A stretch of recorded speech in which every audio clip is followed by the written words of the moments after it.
Et en de italien, Vincere, le nouveau film de Bellocchio. Oui, à nouveau, qu'est-ce qu'il a fait d'autre? Bellocchio a une grande carrière derrière lui. Il a commencé le cinéma dans les années 60 avec du cinéma expérimental. Donc voilà. Oui. Mais avec un thème particulier, et ici on a une empreinte politique dans le film. Il y a une réelle empreinte politique. Il l'a déjà fait il y a quelques années en travaillant sur les Brigades Rouges, avec toujours un point de vue particulier, un peu novateur, on va dire. Et ici, il s'attaque à un point d'histoire autour de Mussolini, et donc sur sa possible épouse, sa prétendue épouse, qui a été enfermée dans un asile considérée comme folle parce qu'elle prétendait être donc sa femme légitime. Di essere la moglie di Sua Eccellenza Benito Mussolini. Non c'è traccia del suo presunto matrimonio. Riconosca di aver mentito per proteggere il suo bambino.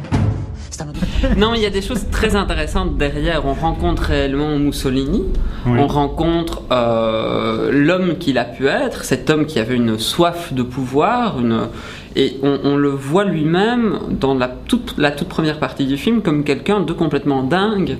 Le réalisateur utilise des images d'archives, des images oui, parce qu'on ne le voit pas vraiment, il est mort. Il y a un comédien qui joue son rôle, donc voilà, je veux dire, non, on n'utilise pas les cadavres des différentes personnes et on ne les joue pas en marionnettes. Mais il y a une utilisation d'images d'archives, certaines de Mussolini, mais c'est surtout des images d'archives d'actualité dans un premier temps, dans la première partie du film, et où on voit Mussolini délirer, donc après une nuit torride d'amour. Et puis, il livre surtout au spectateur. Parce qu'il est troublé. Il n'impose pas rester là un point de vue. Mais laissez-moi terminer quand même. Il n'impose pas un point de vue au spectateur. Le spectateur doit lui-même décider ou rester dans le flou, à savoir si cette prétendue épouse était légitime ou était complètement folle. Mais il y a aussi toute cette idée de critique du pouvoir, parce qu'il y a une mise en parallèle latente entre Mussolini et Berlusconi par justement la manipulation des médias. Et quand on voit ce qui se passe en Italie, c'est assez intéressant. Io sono la moglie di Benito Mussolini. E io sono la moglie di Napoleone.